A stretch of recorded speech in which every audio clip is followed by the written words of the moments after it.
हाय दोस्तों, अस्सलाम वालेकुम। कैसे आप लोग? मेरा नाम नबील है। आज हम लोग फुल इन डेप्थ कंपैरिजन करने वाले हैं iPhone 14 pro max versus S23 ultra का, और इसमें देखेंगे कौन है असली विनर। और अगर आपके पास 1.5 लाख 2 लाख रुपए ऐसे पड़े हुए, ऐसा बजट आपका बहुत बड़ा सा, तो इन दोनों में से कौन सा फोन आपको लेना चाहिए वो हम लोग इस वीडियो में फाइंड आउट करने की कोशिश करेंगे। और ये वीडियो बिल्कुल भी एप्पल ने या सैमसंग ने स्पॉन्सर नहीं किया। यहाँ पे आपको इंक्लूड पेड प्रमोशन करके लिखा आ रहा होगा, क्योंकि हमारे वीडियो के स्पॉन्सर कोई और है, हनीगेन है, जिनके बारे में आगे आपको बताऊंगा। लेकिन अभी फिलहाल इस वीडियो पे इन फोन पे कॉन्सेंट्रेट हम लोग करते हैं, और यहाँ पे ऑनेस्ट मेरा जो इसमें वर्डिक्ट रहेगा वो आपके सामने पेश करने की कोशिश करूंगा। बाकी मर्जी आपकी है, क्योंकि दोनों फोन जो है बेहतरीन फोन है, लेकिन एक फोन जो है दूसरे से कुछ चीजों में बेटर है और दूसरा फोन पहले वाले से कुछ चीजों में बेटर है। तो वो कौन सी चीजें और आपके लिए कौन सी चीज सही है वो आपको डिसाइड करने में हेल्प करने की मैं कोशिश करूंगा इस वीडियो में। अब डिजाइन और लुक्स की अगर बात करें गाइस, तो यहाँ पे दोनों ही फोन्स के अंदर जो पुराना डिजाइन है वो कैरी फॉरवर्ड हुआ है, और मेरे हिसाब से ठीक भी है। ये अगर डिजाइन टाइमलेस है, यानी कि उसको कैरी फॉरवर्ड किया जा सकता है, तो करने में कोई हर्ज नहीं। और बाकी चीजें ज्यादा इंप्रूव करने की है, उस पर ध्यान देने की दोनों ही कंपनीज को जरूरत है, और दोनों ही ऐसा ही काम कर रहे हैं। लेकिन फिर भी अगर मेरी पर्सनल प्रेफरेंस की बात करूं, तो S23 अल्ट्रा के मुकाबले मुझे 14 प्रो मैक्स ही देखने में ज्यादा खूबसूरत और ज्यादा अच्छा लगता है। कलर्स तो देखिए पर्सनल प्रेफरेंस है, ग्रीन भी मुझे अच्छा लगता है S23 अल्ट्रा का, और 14 प्रो मैक्स का ये ब्लैक कलर भी अच्छा लगता है। लेकिन ओवरऑल मुझे लुक जो है 14 प्रो मैक्स का ही अच्छा लगता है, ज्यादा प्रीमियम नजर आता है। बाकी S23 अल्ट्रा S22 अल्ट्रा का ही एवोल्यूशन है, और 14 प्रो मैक्स जो है वो 13 प्रो मैक्स का ही एवोल्यूशन है। तो बहुत ज्यादा कुछ चेंजेस यहाँ पे है नहीं, लेकिन थोड़ा दिखने में 14 प्रो मैक्स मुझे बेटर लगता है। और बहुत सारे लोग जिनको एक स्टेटमेंट क्रिएट करना रहता है, अगर कहीं जाते हैं तो उनको टोरा जमाना होता है जैसे कहा जाता है, तो वो लोग आईफोन प्रेफर करते हैं। लेकिन ये हर एक की पर्सनल चॉइस हो सकती है। कुछ लोग तो ऐसे कवर्स का इस्तेमाल करते हैं जिसमें पता ही ना चले कि उनके हाथ में आईफोन है। तो पर्सन टू पर्सन डिपेंड करता है, कंप्लीटली आपकी चॉइस। और सामने से भी देखने पे डायनामिक आइलैंड और ये पंच होल डिस्प्ले की वजह से यहाँ पे आईफोन थोड़ा स्टैंड आउट होता है। अब इसका यूजेज में क्या फर्क पड़ता है वो आगे हम देखने वाले। मैं नहीं बोलूंगा कि पंच होल जो है वो डायनामिक आइलैंड से कमतर है या डायनामिक आइलैंड बेहतर है, ये आगे आपको पता चलेगा वीडियो में। अब बात करते हैं यहाँ पे बिल्ड क्वालिटी की, तो यहाँ पे सैमसंग इस्तेमाल करता है गोरिल्ला ग्लास विक्टस 2 प्रोटेक्शन के लिए अपने ग्लासेस के लिए, और वहीं पे आईफोन इस्तेमाल करता है सिरेमिक शील्ड ग्लास, जो एप्पल का खुद का एक मार्केटिंग टर्म है। दोनों ही मैं बोलूंगा इक्वली टफ है, दोनों पे आपको स्क्रैचेस आ जाएंगे। दोनों फोन पे मेरे आगे, दोनों को मैं विदाउट स्क्रीन गार्ड इस्तेमाल कर रहा हूं, लेकिन ड्रॉप प्रोटेक्शन दोनों में कमाल की आपको मिल जाएगी। लेकिन क्योंकि आईफोन जो है उसके अंदर आते हैं आपको ये स्टेनलेस स्टील के साइड्स, तो ये ज्यादा टफ है S23 अल्ट्रा के एल्यूमिनियम साइड्स के मुकाबले। तो अगर ड्रॉप प्रोटेक्शन और बिल्ड क्वालिटी आपको बेहतर चाहिए तो 14 प्रो मैक्स आपकी चॉइस होनी चाहिए। और एक और रीजन भी है, दोनों ही फोन जो है ये IP68 रेटेड जरूर है, लेकिन S23 अल्ट्रा 1.5 मीटर्स तक पानी में सर्वाइव कर सकता है अकॉर्डिंग टू इट्स रेटिंग। वहीं पे 14 प्रो मैक्स जा सकता है 6 मीटर पानी में। तो ज्यादा बेटर बिल्ड कौन सा फोन है, तो वो है 14 प्रो मैक्स। और यहाँ पे एक चीज का आप लोगों को ध्यान भी रखना है इस वीडियो में, कि थोड़ा सा महंगा भी है 14 प्रो मैक्स, लेकिन वो चीज हम लोग सबसे लास्ट में डिस्कस करेंगे। हम इन दोनों फोन्स के बारे में आगे बात करें, लेकिन उसके पहले मैं आपको दे देता हूँ एक छोटा सा मैसेज हमारे स्पॉन्सर की तरफ से, कि आपको भी कोई एक्स्ट्रा पैसे कमाने हैं, कोई भी एफर्ट लगाए बिना, तो मिलिए हनीगेन से, जो एक मैजिकल एप्लीकेशन है जो आपको पैसे कमा के देगा just by keeping it running in the background. अब ठीक से मेरी बात सुन लो, ये आपके कोई लिविंग एक्सपेंसेस जो है वो कवर नहीं करने वाला, इतना पैसा नहीं बना के आपको देगा, लेकिन आपका फ्री नेटफ्लिक्स और स्पॉटिफाई का सब्सक्रिप्शन हर महीने जो है ये अरेंज करके तो दे ही सकता है। और अगर आपको लगता है कि आप और भी इससे पैसे कमाना चाहते हैं, तो आप अपने फ्रेंड्स या फैमिली को इन्वाइट कर सकते हो टू जॉइन हनीगेन, और आपको फिर एक रिकरिंग बोनस मिलते रहेगा up to 10% of their daily earnings, मतलब उनके अर्निंग का 10% आपको मिलेगा। या आप इसमें लकी पॉट गेम खेल सकते हो, जिसमें एवरी डे आप जीत सकते हो अप टू $10। तो ये काम कैसे करता है अभी आप सोच रहे होंगे, तो मैं आपको बता देता हूँ कि आपको बस इसको डाउनलोड इंस्टॉल करना है अपने डिवाइस पे, और आप पैसे कमाना स्टार्ट कर दोगे simply by sharing your internet connection. आपका इंटरनेट कनेक्शन बिजनेसेस यूज करते हैं जिनको पब्लिक का वेब डेटा चाहिए होता है, जैसे कि प्राइसिंग इन्फॉर्मेशन, बेस्ट डील्स, जो कुछ भी लोग सर्च कर रहे हो, और यहीं पे हनीगेन की एंट्री होती है, क्योंकि Honeygain is like Google of web monitoring for companies. तो आपको इसका पहले भी फायदा हो चुका होगा, लेकिन आपको पता नहीं होगा इसके बारे में। आप इससे स्नीकर्स के बेस्ट प्राइसेस या प्लेन टिकट के प्राइस भी पता कर सकते हो, और आपने बहुत सारे इन्फ्लुएंसर्स के वीडियोस में देखा होगा कि वो हनीगेन को रेकमेंड भी करते हैं। तो ज्यादा डिले मत करो, don't waste your time, just use my coupon code जब आप साइन अप करते हैं, या फिर डिस्क्रिप्शन बॉक्स में दिए हुए लिंक पे क्लिक कर लो और आपको मिलेंगे $5 साइन अप पे ही। अब बात करते हैं यहाँ पे गाइस डिस्प्लेस की, तो यहाँ पे दोनों फोन के डिस्प्ले जो है वो बनाता तो सैमसंग ही है, लेकिन दोनों फोन के डिस्प्लेस में थोड़ा थोड़ा फर्क है। आईफोन 14 मैक्स का डिस्प्ले है 6.7 इंचेस का, जबकि S23 अल्ट्रा का डिस्प्ले है 6.8 इंचेस का। अब यहाँ पे डिस्प्ले की ब्राइटनेस में भी फर्क है। S23 अल्ट्रा का जो डिस्प्ले है HDR में पीक ब्राइटनेस देता है 1200 निट्स की, और आउटडोर्स में पीक ब्राइटनेस देता है 1750 निट्स की, जबकि 14 प्रो मैक्स का जो डिस्प्ले है वो HDR कंटेंट को व्यू करने के टाइम पे 1600 निट्स और आउटडोर में पीक ब्राइटनेस देता है 2000 निट्स की। तो यहाँ पे ब्राइटनेस के मामले में S23 अल्ट्रा से 14 प्रो मैक्स बेटर है। आउटडोर में कंटेंट व्यू करना है, कैमरा को इस्तेमाल करना है, उस मामले में 14 प्रो मैक्स आपके लिए बेटर एक डिस्प्ले के साथ आता है। और डिस्प्ले का साइज जो है वो यूज करने में ज्यादा कंफर्टेबल मुझे 14 प्रो मैक्स का लगता है। एक तो यहाँ पे नैरो है इसका डिस्प्ले थोड़ा सा S23 अल्ट्रा के मुकाबले, और यहाँ पे दूसरी चीज ये है कि इसके साइड जो है ये फ्लैटर है, जिसकी वजह से ये बेटर रहता है यूज करने में। हालांकि S23 अल्ट्रा जो है उसके जो डिस्प्ले के एजेस है वो भी सैमसंग ने ज्यादा कर्व नहीं रखा है, तो इसकी भी ईज ऑफ यूज जो है वो बढ़ चुकी है पिछले साल के मुकाबले। और S23 अल्ट्रा के पास एक एडवांटेज है कि इसका जो डिस्प्ले के बेजल्स है वो थिनर है 14 प्रो मैक्स के डिस्प्ले से। बाकी दोनों ही फोन के डिस्प्ले की जो क्वालिटी है, चाहे आप कोई भी कंटेंट व्यू करे, वो आउटस्टैंडिंग है, फिनोमिनल है, इतने महंगे फोन है, इसके डिस्प्ले में कोई कमी आ ही नहीं सकती है। बाकी एक चीज मुझे जो 14 Pro Max में अच्छी लगती है उसके डिस्प्ले में, वो है उसका ट्रू टोन टेक्नोलॉजी, जो एम्बिएंट लाइट के हिसाब से एडजस्ट करता है कलर टेम्परेचर को। सैमसंग में सेम चीज आपको मिल जाती है, लेकिन ज्यादा मुझे एफिशिएंट और अच्छी लगती है 14 Pro Max का ट्रू टोन। बाकी जिन लोगों को नहीं पता है, दोनों ही फोन के जो डिस्प्ले है 120 हर्ट्ज का रिफ्रेश रेट आपको देते हैं, और वो भी एडेप्टिव वाला। अब डिस्प्ले में जो आपको चूज करना है आप कर सकते हैं, लेकिन डिस्प्ले में एक फर्क यहाँ पे ये है कि एक में आता है पंच होल और दूसरे में आता है डायनामिक आइलैंड। अब पंच होल जो है ये ज्यादा इंट्रूसिव नहीं है, जब आप कंटेंट देखते हो तो ज्यादा स्क्रीन को कवर नहीं करता है, जबकि डायनामिक आइलैंड जो है पंच होल के मुकाबले ज्यादा स्क्रीन रियल एस्टेट कवर करता है। लेकिन डायनामिक आइलैंड के अपने फायदे हैं, जो कि आईफोन के सॉफ्टवेयर से रिलेटेड है। जो भी आप एप्लीकेशन ओपन करते हैं, जैसे म्यूजिक है, आपने गाना प्ले कर दिया और बाद में आप उसको स्वाइप अप करते हो, तो वो म्यूजिक जो है वो डायनामिक आइलैंड में जाके प्ले होना शुरू हो जाती है। जब आप कॉल पे बात करते हो तो डायनामिक आइलैंड में एक वेव फॉर्म आपको नजर आएगा, आप बात करें सामने वाला बात करे, ऐसे बहुत सारे यूजफुल फीचर्स जो है डायनामिक आइलैंड में है, जो कि पंच होल में नहीं है। और दोनों के अंदर जो अनलॉकिंग के मेथड्स है वो स्लाइटली डिफरेंट है। अब डिफरेंट है क्यों बोल रहा हूं, देखो आईफोन के अंदर फेस आईडी आता है, तो सैमसंग में भी आता है S23 अल्ट्रा में, लेकिन जो आईफोन का है वो ज्यादा सिक्योर है। क्यों ऐसा है, क्योंकि उसमें ट्रू डेप्थ कैमरा सिस्टम होता है, जबकि S23 अल्ट्रा के अंदर वो जो उसका फ्रंट फेसिंग कैमरा है उसके जरिए से करता है अनलॉक, तो वो इतना सिक्योर नहीं होता। इसके लिए यहाँ पे जो फिंगरप्रिंट स्कैनर इन डिस्प्ले दिया हुआ है वो हम कंपेयर करेंगे फेस आईडी से। फिंगरप्रिंट स्कैनर का ये फायदा है कि भाई हाँ चलो, कभी भी उस पर आपने फिंगरप्रिंट रखा, किसी भी एंगल में फोन रखा हुआ है, वो अनलॉक हो जाएगा। और फेस आईडी का अपना फायदा है कि ज्यादा कन्वीनियंट है वो अनलॉक करने के लिए, जब भी आप जो है टैप करते हो या स्वाइप अप करते हो तो वो अनलॉक हो जाएगा। और दोनों के अंदर जो है स्क्रीन वेकअप करने की आपको जरूरत नहीं है। S23 अल्ट्रा में भी आपको फिंगरप्रिंट स्कैनर पे बस फिंगर रखना है, वो अनलॉक हो जाएगा। और 14 Pro Max में भी जो है बस स्वाइप अप करना है और वो अनलॉक हो जाएगा। स्क्रीन पे टैप करेंगे तब भी वो अनलॉक हो जाएगा आपको देख के, और स्वाइप अप करेंगे तब भी वो अनलॉक हो जाएगा। तो दोनों बहुत ही कन्वीनियंट है, दोनों ही सही है अपने अपनी जगह पे, लेकिन मुझे फेस आईडी ज्यादा सही लगता है क्योंकि वो ज्यादा कन्वीनियंट है, बस बाकी कुछ नहीं। अब स्पीकर्स की अगर बात कर ले यहाँ पे, तो दोनों ही फोन्स के अंदर डुअल स्पीकर्स आते हैं, एक ऊपर आता है ईयरपीस में और दूसरा है बॉटम फायरिंग। अब स्पीकर्स जो है इसमें कौन सा ज्यादा लाउड है, क्वालिटी तो दोनों की अच्छी है, लेकिन लाउडनेस किसमें ज्यादा है वो आपको बताता हूँ। एक एक करके दोनों फोन में सेम ऑडियो प्ले करेंगे, और यहाँ पे मेरी एप्पल वॉच से हम मेजर करेंगे कितना डेसिबल का साउंड आउटपुट आपको मिलता है।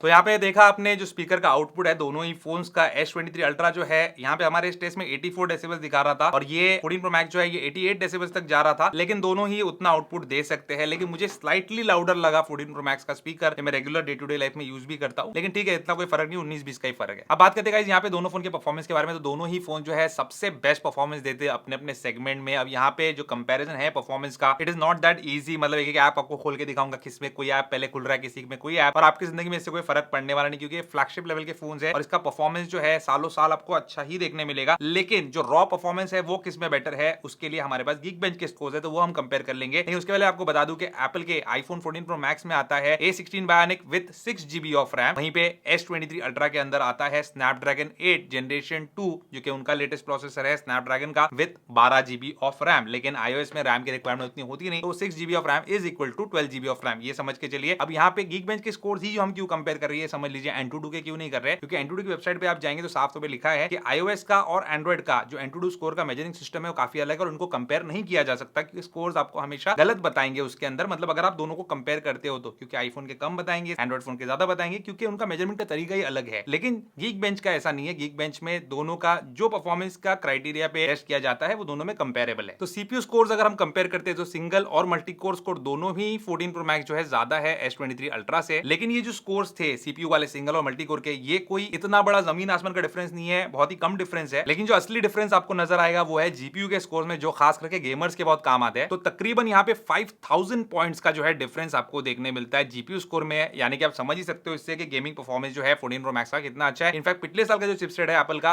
वो भी जो है S23 अल्ट्रा के Snapdragon 8 जनरेशन 2 को बीट कर देता है जीपीयू परफॉर्मेंस में। तो इतने ज्यादा पावरफुल होते हैं आईफोन गेमिंग के मामले में। और गेमिंग की बात हो ही रही है तो दोनों पे मैंने गेम्स खेल के देखा, दोनों ही जो है फैंटास्टिक तरीके से गेम्स खेल सकते, किसी में भी आप डिसअपॉइंट नहीं होंगे। 14 Pro Max में आपको गेमिंग में एडवांटेज ये है कि आपको फ्रेम ड्रॉप्स वगैरह कम देखने मिलेंगे, ज्यादा स्मूदर गेम प्ले देखने मिलेगा। और डिसएडवांटेज ये है कि 14 Pro Max हीट ज्यादा होता है और S23 अल्ट्रा उतना हीट नहीं होता गेमिंग के दौरान। तो चॉइस आपकी है, 14 Pro Max लेना है और बेस्ट से बेस्ट परफॉर्मेंस आपको निकालना है तो शायद आपको एक कूलर उसके साथ लेना पड़ेगा, जो कि S23 अल्ट्रा में रिक्वायर्ड नहीं है। अब बैटरी और चार्जिंग की बात कर लेते गाइस, तो यहाँ पे S23 अल्ट्रा के अंदर आती है 5000 mAh कैपेसिटी की बैटरी, जो सैमसंग बताता है हमको, लेकिन एप्पल बताता नहीं है। लेकिन पता लगा है टेस्ट से कि इसमें 4200-300 mAh कैपेसिटी की बैटरी आपको देखने मिलती है। बैटरी लाइफ की अगर हम बात करें तो दोनों ही एट पार है। अब अपने अपने यूजेज पे डिपेंड करता है कौन सा एप्लीकेशन आप यूज करेंगे। आईफोन जो है वो फेसबुक और आईफोन एक दूसरे के दुश्मन है, और अगर आप फेसबुक यूज करेंगे तो फोन मैक्स जल्दी ड्रेन हो जाएगा, और अगर सैमसंग के अंदर कुछ ऐसे एप्लीकेशन होंगे जो उसकी बैटरी ज्यादा ड्रेन करते होंगे तो उसमें भी आपको इशू आ सकता है। अदरवाइज दोनों ही फैंटास्टिक बैटरी लाइफ आपको देते हैं और दोनों में आप 2 दिन की बैटरी लाइफ आराम से निकाल सकते हो। मेरे पर्सनल यूजेज के अंदर मुझे 14 प्रो मैक्स ने ज्यादा बैटरी लाइफ दी है when compare to S23 ultra, लेकिन ये कोई बहुत ज्यादा जमीन आसमान का फर्क नहीं है। और अगर मैं बोलना चाहूंगा कि यूजर टू यूजर डिपेंड करेगा कि इसमें से आपको ज्यादा बैटरी लाइफ कौन सा फोन निकाल के देगा। दोनों की ही फैंटास्टिक बैटरी लाइफ है, आप डिसअपॉइंट नहीं होंगे इसमें। और रही बात चार्जिंग कैपेसिटीज की, तो S23 अल्ट्रा जो है 45 वॉट की चार्जिंग सपोर्ट करता है, जबकि 14 प्रो मैक्स सपोर्ट करता है 27 वॉट की फास्ट चार्जिंग। तो यहाँ पे S23 अल्ट्रा फास्टर चार्ज होगा 14 प्रो मैक्स के मुकाबले, लेकिन 14 प्रो मैक्स की जो बैटरी है थोड़ी छोटी होने की वजह से डिफरेंस बहुत ज्यादा ड्रास्टिक नहीं है। अब S23 अल्ट्रा में एक फीचर आता है जो कि 14 प्रो मैक्स में नहीं आता चार्जिंग के मामले में, वो है रिवर्स वायरलेस चार्जिंग। तो अगर आपके पास S23 अल्ट्रा है और एयरपॉड्स या कुछ भी है तो आप इसको इसके पीछे लगा के जो है चार्ज कर सकते हैं। देख सकते हैं आप यहाँ पे चार्ज होना शुरू हो गए। अब ये फीचर किसी को यूजफुल लग सकता है, किसी को यूजफुल नहीं भी लग सकता है। ये स्लो चार्जिंग ही देने वाला है ऑब्वियसली उस पर्टिकुलर प्रोडक्ट के लिए, लेकिन इमरजेंसी में काम आ सकती है चीज। मुझे बहुत ज्यादा यूजफुल लगी नहीं और मैंने कभी इसको इस्तेमाल किया भी नहीं है। और 14 प्रो मैक्स में जो है एक अपना यूनिक फीचर आता है जो कि है मैगसेफ चार्जिंग। अब वायरलेस चार्जिंग ही है जो कि S23 अल्ट्रा में भी है, इसमें भी है, लेकिन मैगसेफ में क्या होता है, सपोज आपको बाहर जाना है, वीडियो शूट करना है, कुछ रिकॉर्ड करना है, तो आप क्विकली जो है इसके पीछे ये चीज चिपका सकते हैं और यहाँ पे जो है आपकी चार्जिंग शुरू हो जाती है। और यहाँ पे ना सिर्फ एप्पल का बल्कि कई मैन्युफैक्चरर जो है सस्ते सस्ते ये मैगसेफ बैटरी पैक्स भी बनाते हैं, 1,500-2 हजार के भी आपको मिल जाते हैं, जिससे आप अपनी बैटरी लाइफ जो है काफी हद तक बढ़ा सकते हो। S23 अल्ट्रा में भी आप ये चीज कर सकते हो, लेकिन ये इनबिल्ट फीचर है इसका। और S23 अल्ट्रा में ये चीज आपको करनी है तो एक रिंग आती है सस्ती सी 200-500 रुपए की, वो लगा सकते हो, उसके बाद ये बैटरी पैक्स वहां भी काम आ जाएंगे। लेकिन ये जो मैगसेफ है, ये मैगसेफ सिर्फ बैटरी पैक्स तक लिमिटेड नहीं है, इसमें आपको मैगसेफ की वॉलेट्स आती है जिसके बीच आप चिपका सकते हो। मैगसेफ का अपना एक इकोसिस्टम है जहां पे बहुत सारी चीजें है, जैसे मैगसेफ वाले ट्राइपॉड्स है, मैगसेफ वाले कार माउंट्स है, दुनिया भर की चीजें है जो आप अपने 14 प्रो मैक्स यूज कर पाएंगे। S23 अल्ट्रा के लिए आपको थोड़ा सा जुगाड़ करना पड़ेगा वो रिंग वाला, लेकिन इसके अंदर वो चीज जो है इनबिल्ट आती है। बात कर लेते हैं यूजर इंटरफेस की और जो OS चल रहा है यहाँ पे। तो आईफोन में आता है आपको iOS 16 और यहाँ पे सैमसंग में आता है One UI 5.1 ओवर Android 13। अब ये दोनों ही काफी अलग इंटरफेस है और दोनों के अपने अपने एडवांटेजेस है, डिसएडवांटेजेस है, इसके बारे में बात करना चाहता हूँ। बाकी इंटरफेस तो आपको पता ही है, ऐसी कोई चीज नहीं है, रॉकेट साइंस नहीं है। क्या भाई आपने अभी आईफोन का इंटरफेस नहीं देखा होगा, सैमसंग का नहीं देखा होगा, दोनों ही अपने अपने फील्ड के मास्टर है। एंड्रॉइड में मैं सैमसंग को जो है किंग मानता हूँ फीचर्स के मामले में, और आईफोन तो फिर अपना एक अलग सेगमेंट लेके ही चलता है, लेकिन दोनों के एडवांटेजेस और डिसएडवांटेजेस आपको बताता हूँ। अब S23 अल्ट्रा का जो एडवांटेज नंबर 1 है वो मुझे जो लगता है वो है सैमसंग पे। ये बहुत ही काम की चीज है, मैं अपने सारे क्रेडिट और डेबिट कार्ड इसमें स्टोर करके रख सकता हूँ, मुझे उसको कैरी करने की जरूरत नहीं और मैं कहीं भी टैप टू पे कर सकता हूँ। आईफोन के अंदर भी ये चीज होती है एप्पल पे के नाम से, लेकिन वो इंडिया में काम नहीं करती, तो फिलहाल सैमसंग ही इसमें विनर है। फिर आती है स्प्लिट स्क्रीन मल्टीटास्किंग, जो मुझे बहुत ज्यादा यूजफुल नहीं लगी और मैंने इसको यूज कभी भी नहीं किया, लेकिन फिर भी ये बहुत सारे लोगों के काम आ जाती है। और स्क्रीन को हाफ में डिवाइड कर सकते हो, 2 ऐप साथ साथ ओपन कर सकते हो और जो चाहे वो काम आप कर सकते हो, जो कि आईफोन में पॉसिबल ही नहीं। अगली चीज जो मुझे बहुत ज्यादा पसंद है जो सैमसंग में ही आती है वो है कॉल रिकॉर्डिंग। आपका कुछ ऐसा काम है जहां पे आपको कॉल्स रिकॉर्ड करने पड़ते हैं, तो आपकी चॉइस S23 अल्ट्रा ही होनी चाहिए, बिल्कुल भी आईफोन आपको लेना नहीं चाहिए। और इसीलिए दोनों फोन जो है मैं रखता हूं अपने साथ, जो मेरा कॉलिंग सिम है वो इसमें रखता हूं और दूसरा एक ऑल्टरनेट सिम दूसरे फोन में रखता हूं, और किस तरीके से इन फोन्स को इस्तेमाल करता हूं मैं आगे बताऊंगा। अगली चीज गाइस, यहाँ पे एक ऐसी चीज जो आईफोन में नहीं आती वो है ये S पेन। तो S पेन से आप काफी सारी चीजें कर सकते हो, इसके कैमरा को दूर से ऑपरेट कर सकते हो, नोट्स ले सकते हो, दुनिया भर की चीजें जो आपको करनी है आप कर सकते हो, जो कि आईफोन के अंदर नहीं आता। और सैमसंग S23 अल्ट्रा की सबसे अच्छी बात यह है कि ये इसके अंदर इंटीग्रेटेड है, बॉटम के अंदर ही आपको ये चीज देखने मिलती है, वैसा नहीं कि आपको इसको अलग से कैरी करना पड़ता है। बाकी स्टाइलस तो कोई भी आईफोन पे भी चल जाता है, सस्ते वाले भी आते हैं वो। And last but not the least, Samsung जिसमें बेटर है आईफोन से वो है ज्यादा नंबर ऑफ कॉल रिकॉर्ड्स। बहुत लोगों की शिकायत है खास करके इंडिया में कि यहाँ पे कॉल रिकॉर्ड्स आईफोन बहुत कम देता है, नए कॉल रिकॉर्ड डिलीट करेंगे तभी पुराने दिखाता है, जबकि सैमसंग में ऑलमोस्ट अनलिमिटेड आपको मिल जाते हैं। तो ये बहुत ही स्टूपिड सी चीज है जो एप्पल ने अपने आईफोन में अभी तक इंप्लीमेंट नहीं की है। अब बात करते हैं आईफोन 14 प्रो मैक्स के यूजर इंटरफेस की, केस में क्या एडवांटेज है। सबसे बड़ा एडवांटेज है कि ज्यादा बेटर लुकिंग है, ज्यादा वेल ऑर्गेनाइज्ड है, ज्यादा इजी टू यूज है। आप में से बहुत सारे जो एंड्रॉइड यूजर्स जिन्होंने कभी आईफोन यूज नहीं किया, दोस्त का उधार मांग के जो है इस्तेमाल किया, उनको ऐसा लगेगा कि यार ये क्या बात कर रहा है, कितना डिफिकल्ट है iOS। But iOS is very simple. मुझे दोनों फोन रखने के बावजूद और लॉन्ग टर्म पे यूज करने के बावजूद iOS ही ज्यादा सिंपल लगता है यूज करने में और ज्यादा प्लीजिंग टू द आई है, और सारी चीजें जो है इजी टू रीच है, सारी चीजें जगह पे मिल जाती है और आपको कोई भी डिफिकल्टी नहीं आती इसको यूज करने में। और आईफोन से आईफोन स्विच करेंगे कोई लर्निंग कब होता नहीं है, तो ये काफी सही चीज है। अगली चीज है ज्यादा पॉलिश्ड और ज्यादा ऑप्टिमाइज्ड एप्लीकेशन जो कि आईफोन में आपको मिलेंगे। अगर आप इंस्टाग्राम सैमसंग पे यूज करेंगे और वही चीज आप आईफोन पे यूज करेंगे तो वो जमीन आसमान का फर्क आपको नजर आएगा। ज्यादा मजा आएगा आपको आईफोन के अंदर सारे सोशल मीडिया के एप्लीकेशन यूज करने में, और ज्यादा एप्लीकेशन क्रिएटर्स के लिए भी उसमें देखने मिलेंगे, जो कि आजकल सारे लोग रील्स वगैरह बना ही रहे, तो बहुत काम आते हैं वो। और फिर आ जाता है एप्पल का अपना इकोसिस्टम, जो आपको मिलता है iOS 16 के अंदर। शॉर्टकट्स एप्लीकेशन है, इकोसिस्टम है, कॉपी किया यहाँ पे मैकबुक में पेस्ट कर दिया, आईपैड पे पेस्ट कर दिया, दुनिया भर की चीजें, और ज्यादा अच्छा इंप्लीमेंटेशन है। जैसे कि बैकग्राउंड रिमूवर जो आईफोन के अंदर आता है वो ज्यादा बेटर काम करता है when compared to S23 ultra. उसमें एजेस वगैरह ज्यादा अच्छे से डिटेक्ट करता है आईफोन। तो ये कुछ चीजें थी, ये कुछ एडवांटेजेस थे। सैमसंग के पास भी बहुत बड़े बड़े एडवांटेजेस है, आईफोन के पास भी अपने बहुत बड़े एडवांटेजेस है। चॉइस आपकी है, और पैसा है तो दोनों ही रख लो, ज्यादा बेटर रहेगा। अब कैमरा कंपैरिजन की बात करें तो मैंने इसका full in depth camera comparison बना के रखा है, जहां पे दोनों को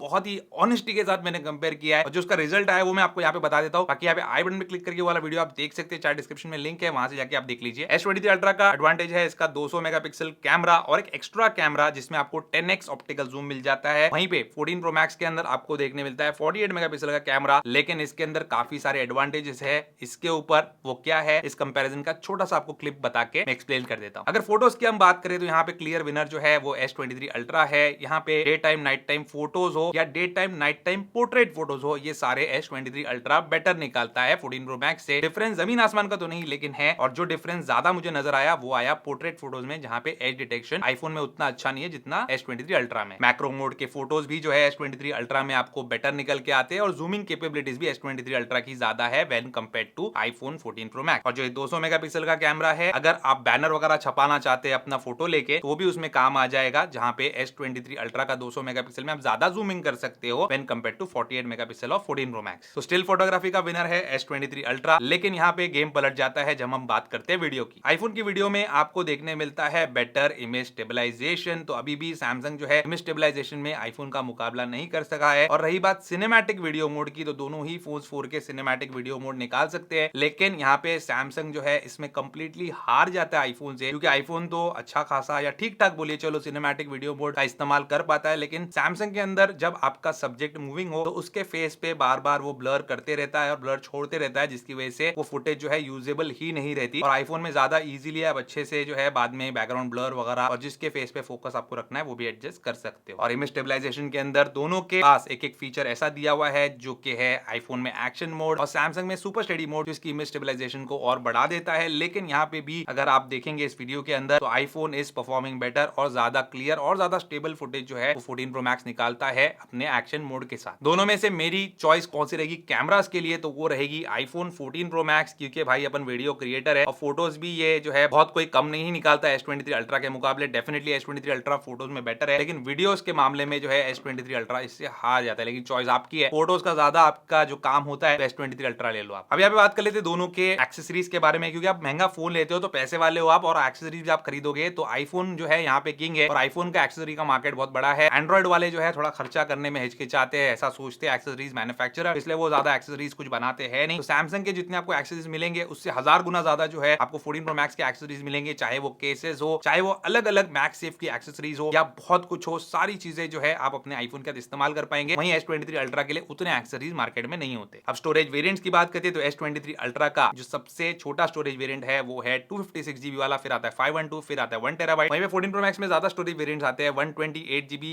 256, 512 और 1 टेराबाइट। लेकिन यहाँ पे बेवकूफी है 128 GB देना एप्पल की तरफ से, क्योंकि 256 GB मिनिमम होना चाहिए जब आप अपने फोन को प्रो मैक्स बुला रहे हो। तो वहीं पे प्राइसिंग के मामले में भी सैमसंग विनर है, जहां पे इसका 256 GB का जो बेस स्टोरेज वेरिएंट है वो शुरू होता है 1,25,000 रुपीज से। वहीं पे 14 प्रो मैक्स का जो 128 GB का वेरिएंट है उसकी कीमत है 1,40,000 रुपए, और 256 लेंगे तो उसकी कीमत है 1,50,000 रुपीज। और अगर top of the line variant आपको लेना है 1 टेराबाइट का स्टोरेज का काम है आपको, तो यहाँ पे S23 अल्ट्रा का 1 टेराबाइट स्टोरेज वेरिएंट है 1,55,000 के आसपास का। वहीं पे ये मेरा जो 14 प्रो मैक्स है ये 1 टेराबाइट वाला ही है, ये 1,90,000 तक चला जाता है। लेकिन गाइस इतना पैसा खर्चा करने वाले जो है ये छोटी मोटे जो प्राइस डिफरेंसेस है इसके बारे में नहीं सोचते। 15-20,000, 25,000, 2-2 लाख के फोन कैरी करने वालों को क्या ही मैटर करते होंगे, ऐसा मैं समझता हूँ। अगर आपका बजट इतना है तो पैसे के बारे में मत सोचना, उस चीज के बारे में सोचना जो आपके काम आने वाली है। दोनों फोन के अंदर जो आपको बेटर लगता है उसके लिए आप जा सकते हैं। दोनों ही फोन जो है फैंटास्टिक है। अगर मुझे एक पिक करना होता तो मैं 14 प्रो मैक्स पिक करता, क्योंकि मैं इसको एक्चुअल में डे टू लाइफ में ज्यादा इस्तेमाल करता हूँ। S23 अल्ट्रा को मैं मेनली जो है कॉलिंग के लिए ही इस्तेमाल करता हूँ, और कुछ ऐसे एप्लीकेशन हो सकते हैं जो इस पे चलते होंगे, अभी मेरे काम के नहीं है लेकिन कुछ लोगों के हो सकते हैं, तो उसके लिए आप एक एंड्रॉइड फोन जरूर रखते होंगे। और रही बात जो है बाकी सारी चीजों की, तो मुझे उसके अंदर S23 अल्ट्रा से आईफोन 14 प्रो मैक्स मैक्स ज्यादा अच्छा लगता है, ज्यादा मजा आता है इस्तेमाल करने में। तो ये था दोस्तों मेरा वर्डिक्ट, आपकी चॉइस कुछ और हो सकती है। जो भी आप सोचते हैं मुझे कमेंट में लिख के जरूर बताइए, और डिस्क्रिप्शन में लिंक है, वहां से जाके आप दोनों में से जो भी फोन परचेज करना चाहे कर सकते हो। उम्मीद करता हूं दोस्तों आपको आज का वीडियो पसंद होगा तो इस वीडियो को लाइक और शेयर जरूर कीजिए, मेरे चैनल को सब्सक्राइब कीजिए। Good bye.